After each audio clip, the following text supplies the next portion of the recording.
गेल्या काही दिवसांपासून बीडमधल्या खोक्या भोसलेचे वेगवेगळे फोटो पुढे येत आहेत.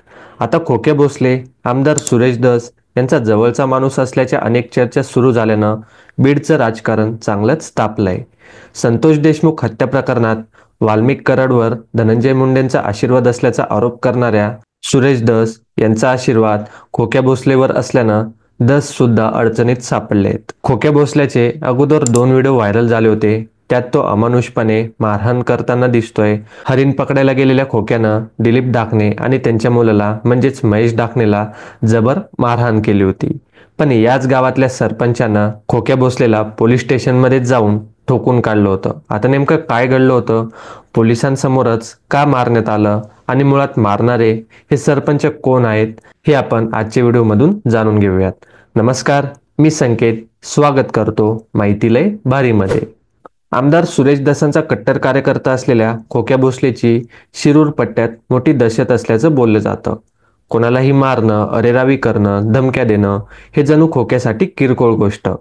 पण अशी गुंडगिरी करणाऱ्या या खोक्याला त्या काळचे बावी गावचे सरपंच नवनाथ डाके यांनी चांगलाच चोप दिला होता. म्हणजेच प्रकरण असं आहे की साधारण 3 वर्ष आधी नवनाथ डाकणे यांच्या आत्या बहिणीच्या पोटात काही दुखत होतं. तेव्हा ते शिरूरमधल्या सरपंचांच्याच भावकीतल्या ढाकणे डॉक्टर यांच्याकडे गेले होते. तिथे तपासणी वगैरे करून त्यांना काही एक्सरे काढायला सांगितलं. पण पुढची ट्रीटमेंट लवकर भेटत नसल्याच्या कारणावरून डॉक्टर आणि सरपंचांमध्ये काही वादावादी झाली. त्यातून पेशंटनं पावत्यांचे फोटो सोशल मीडियावर पोस्ट केले. त्यानंतर सतीश भोसलेनं म्हणजेच खोक्यानं त्या पेशंटला कॉल करून धमकावलं. त्यानंतर जामगावला राहणाऱ्या पेशंटनं म्हणजेच नवनाथ डाकणेच्या आत्या बहिणीच्या पतीनं सरपंच नवनाथ डाकणे यांना फोन करून हे सर्व प्रकरण सांगितलं.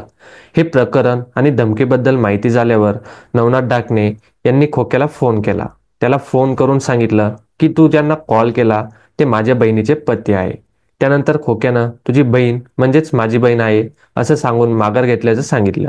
पण थोड्याच वेळात पुन्हा खोक्यानं नवनाथ डाकणे यांना कॉल करून तू इकडे ये, नाहीतर तुला गावातून उचलतो असा धमकीचा कॉल केला. त्यानंतर सरपंचानं तू येऊ नको, मीच तिकडे येतो असं सांगितलं आणि सुरू असलेलं जेवण मध्येच सोडून सरपंच लगेच त्याला भेटायला एकटेच निघाले. त्यांच्या पाठोपाठ भगवान आंधळे नावाचा गावातलाच एक माणूसही निघाला. त्यानंतर नवनाथ डाकणे अगोदर त्याच्या घरी गेले, पण तिथे तो नव्हता. त्यानंतर त्यांनी चौकात बोलावलं म्हणून सरपंच चौकात गेले, पण चौकात देखील तो नव्हता. त्यानंतर हॉस्पिटलला बोलवलं, मग सरपंच हॉस्पिटलला गेले, पण तिथेही खोक्या नव्हता. त्यानंतर बऱ्याच ठिकाणी त्याचा शोध घेतला गेला, पण खोक्या काही सापडेना. मग शेवटी तो कदाचित पोलीस स्टेशनला असेल असा अंदाज घेऊन सरपंच पोलीस स्टेशनला गेले.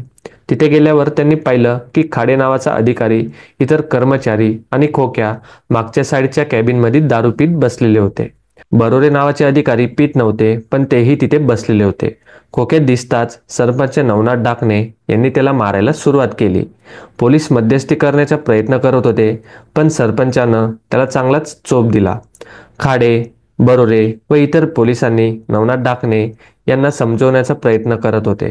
पण अशा माणसासोबत बसून तुम्ही दारू कशी पिता, ते स्टेशनमध्ये, तुम्ही मध्ये येऊ नका नाहीतर तुमच्या नोकऱ्या खाईल असं म्हणल्यावर पोलीस नरमले. त्यांनी खोक्याला एका रूममध्ये बंद केलं आणि नंतर काही वेळानं सोडून दिलं.